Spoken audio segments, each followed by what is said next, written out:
O'zbekistonliklarni semirishiga, jigarini yog' bosishiga olib keluvchi asosiy mahsulot. Bu mahsulotni afsuski kechqurun, asosiy ovqatdan keyin desert ko'rinishida muntazam iste'mol qilishmoqda. Ko'plab oilalar va hattoki bolalariga ham berishmoqda.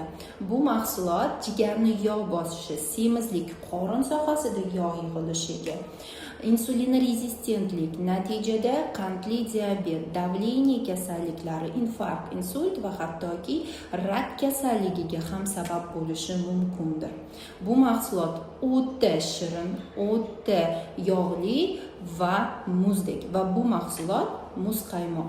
Uni bugungi kunda ko'pchilik oilalar muntazam ravishda iste'mol qilishmoqda. Bu esa aslo mumkin emas. Ayniqsa kechqurun, kechki ovqatdan keyin iste'mol qilish uni aslo mumkin emas.